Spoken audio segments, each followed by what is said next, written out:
Halo teman-teman semua, kita lagi ada di Katedral Jakarta. Selamat berkunjung.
Halo teman-teman. Hai. Ya, hari ini kita akan melakukan wawancara sedikit terkait tentang Gereja Katedral di Jakarta. Di sini sudah ada narasumbernya. Boleh diperkenalkan Ibu dengan siapa? Ya, baik. Saya dengan Susiana Suwadi selaku Humas Keuskupan Agung Jakarta dan juga Gereja Katedral, dan sekaligus juga sebagai Kepala Museum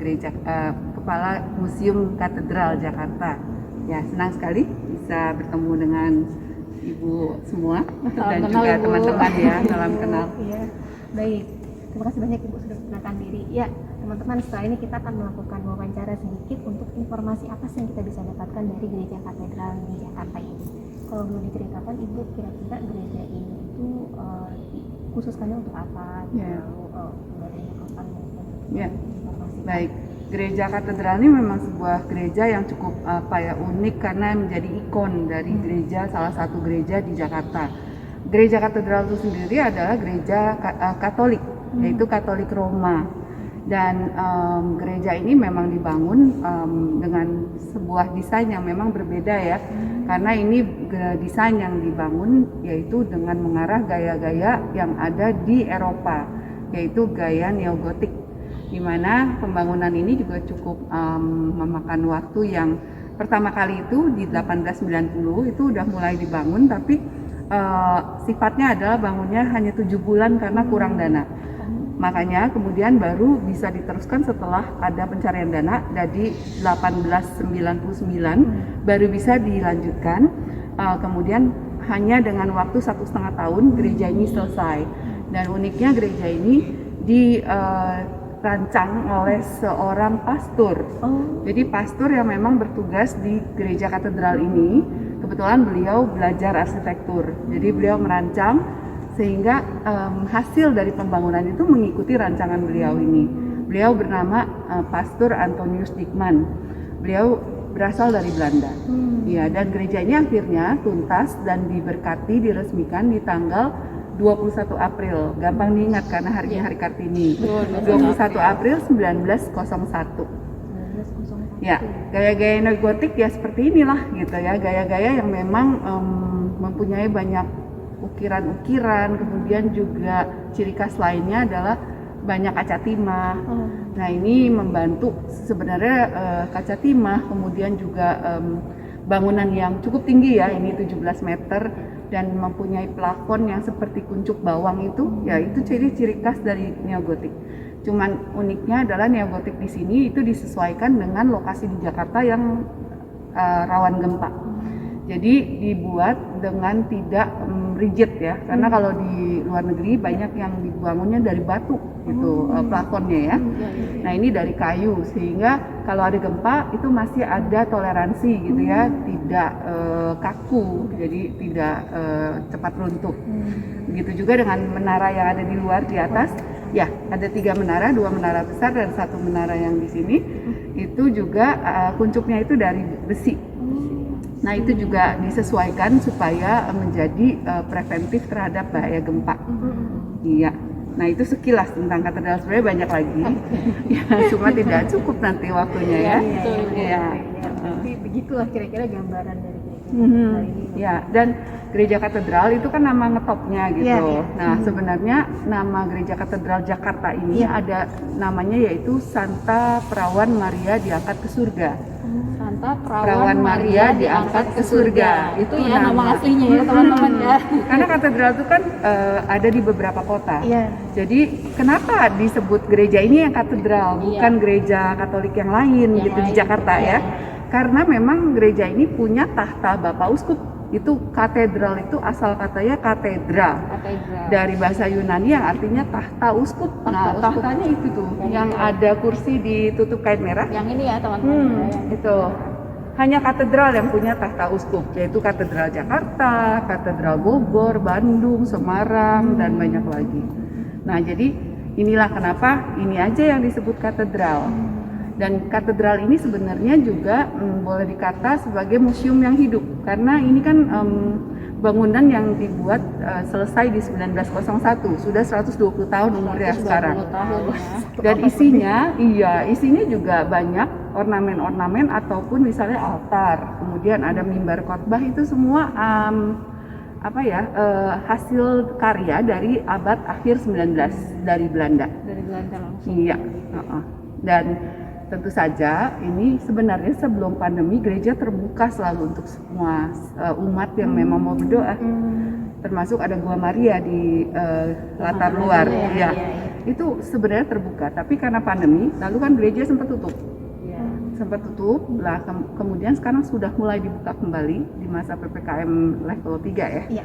Nah, jadi ada umat yang bisa masuk sini, tapi syaratnya terutama kalau mau mengikuti ibadah, yaitu kita sebut misa di sini. Ya, ada misa harian jam 6 sore. Kemudian kalau misa minggu itu kita ada 4 kali, tapi 1 kalinya itu luring. Kemudian yang 3 kali itu offline, tatap muka. Nah itu Sabtu jam 16, lalu Minggu jam 9 pagi, luringnya yang jam 11, kemudian terakhir jam 17. Nah itu disyaratkan, jadi yang mau ikut itu harus terdaftar dalam istilahnya ini kawasan paroki katedral.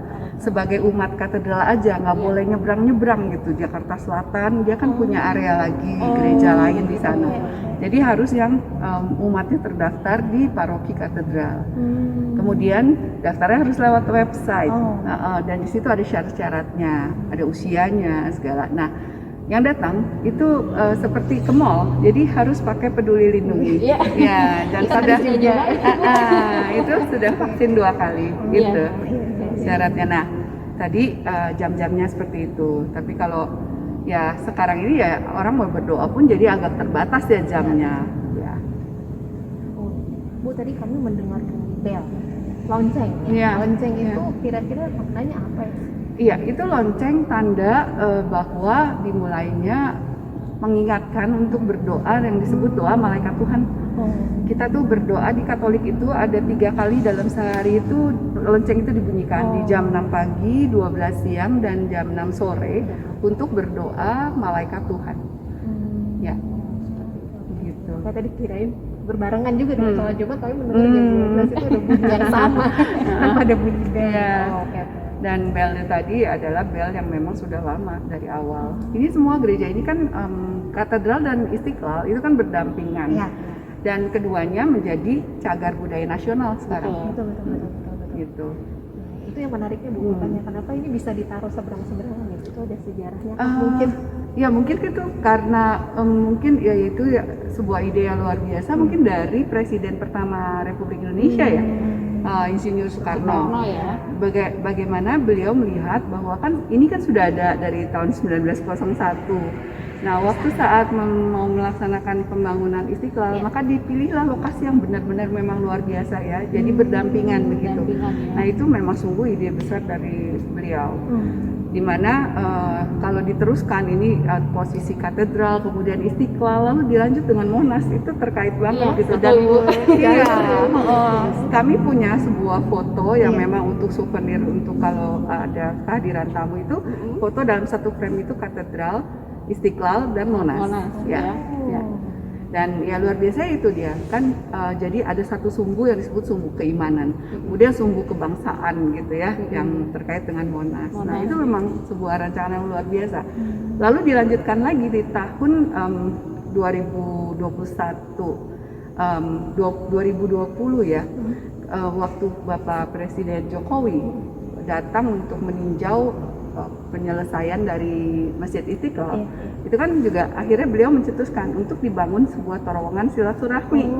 Nah, itu juga ingin kita tanyakan. Nah, itu- terowongan silaturahmi itu sebenarnya fungsinya untuk apa? Ya. Sejarahnya seperti apa? Seperti itu. ya memang karena Istiqlal dan katedral, orang bilang kan kalau di posisi berseberangan, itu istilah yang kita hindari karena kayaknya kesannya berseberangan. Berseberangan, Nah, ya. Kita sekarang menggunakan istilah berdampingan, karena kan saling berdampingan satu sama lain. Nah itu karena kedua ini juga sebagai ikon ya. Jadi kalau tujuan kunjungan kenegaraan, tujuan kunjungan wisata dari wisatawan domestik sama luar negeri, tujuan ziarah, nah tujuan ibadah juga, itu kan pasti orang kesini gitu. Nah dari situ banyak kunjungan-kunjungan kenegaraan gitu yang memang kalau selesai dari Istiqlal, kepala negara atau mungkin menteri atau pokoknya tingkatan-tingkatan dari tamu-tamu negara itu tuh selalu bersambung, entah itu duluan ke Istiqlal lalu dilanjut ke katedral atau katedral lalu ke Istiqlal seperti itu. Nah, melihat dari itu ada bahkan presiden Jerman dulu yang mau minta saya mau jalan kaki. Jadi menyeberang dari Istiqlal menuju ke katedral. Nah, kalau berjalan kaki kan menyeberang dan cukup ya lumayan mungkin lebih banyak hambatan ataupun harus resiko-resiko yang harus diperhitungkan. Nah, melihat dari hal itu, maka waktu kunjungan Presiden Jokowi dalam menuntaskan proyek di Istiqlal itu memantau, nah beliau langsung bilang oke, jadi dibuat terowongan silaturahmi. Ya, karena memang silaturahminya itu begitu erat antara katedral dan Istiqlal. Ceritanya banyak karena emang dari dulu katedral tuh lahan parkir terbatas. Sehingga kalau dalam masa-masa hari besar seperti Paskah dan juga Natal, kami harus membangun tenda supaya bisa menambah kursi sebanyak 2.000 sampai 3.000 kursi di luar.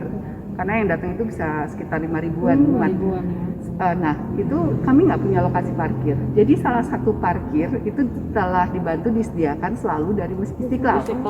Selain juga dari Sekolah Ursula ataupun kantor pos. Nah, Istiqlal pun selalu menyediakan dan selalu dari dulu sudah lebih dari 10 tahun lebih gitu loh. Nah, kemudian hal kedua adalah saat-saat dimana pernah terjadi Idul Adha maupun Idul Fitri pas jatuhnya di hari Minggu.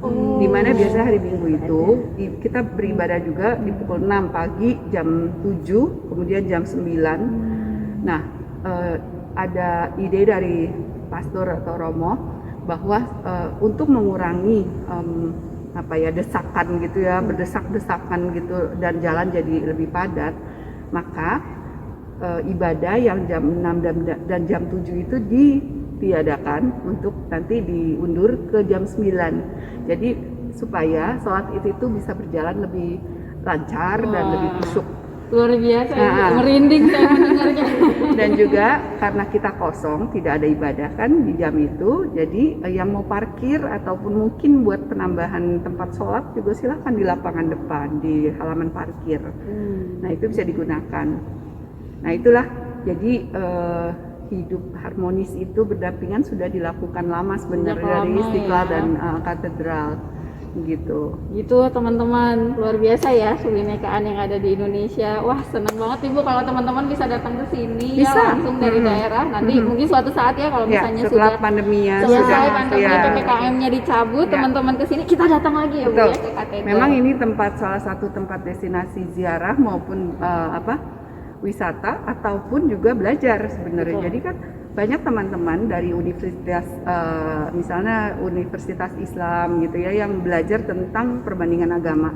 Nah itu kan harus bisa mengetahui agama-agama lain, bagaimana cara beribadahnya. Nah itulah kami terbuka selalu gitu. Dan untuk siapapun, untuk wisatawan yang mau datang itu terbuka, asal hadir dengan pakaian yang sangat pantas ya. Itu aja. Tuh, harus sopan ya teman-teman kalau ke sini ya, pasti lah mahasiswa Iya, ya. mahasiswa pasti Ya, lebih sopan ya, lah ya. ya. Oke. Iya. Baik, kalau begitu terima kasih banyak. Terima kasih Ibu banyak. atas informasi. Sama-sama, Bu. Luar biasa ya ilmu yang kita dapatkan, pengetahuan yang kita dapatkan bahwa ternyata katedral dan Istiqlal walau berasal dari agama yang berbeda, tapi ternyata bisa hidup berdampingan. Ingat ya, berdampingan, bukan berseberangan. Betul. Simbolnya adalah nanti akan ada terowongan silaturahmi. Ya. Itu akan diluncurkan kapan ya Bu ya? Kita juga menanti. Karena kan beberapa waktu yang lalu 27 Agustus itu kan Bapak Wakil Presiden sempat datang sini untuk meninjau seberapa selesainya progres dari terowongan silaturahmi. Jadi beliau sudah mencoba berjalan dari Istiqlal menuju ke sini melalui terowongan. Iya. Ya. Nanti mudah-mudahan adik-adik kesini terowongannya udah selesai, jadi kita bisa langsung dari Istiqlal ke katedral dan dari katedral kita balik lagi keluar seperti itu ya. Iya. Demikian mungkin Ibu, Terima terima kasih kasih. banyak Ya. adik-adik semua. Semoga bermanfaat. Sampai jumpa lagi di kegiatan berikutnya. Dadah, selamat siang. Asik kan? Seru kan? Apa nih kan mata? Gimana teman-teman? Seru kan? Asik kan? Lain kali kita datang langsung sini. Kita tunggu ya.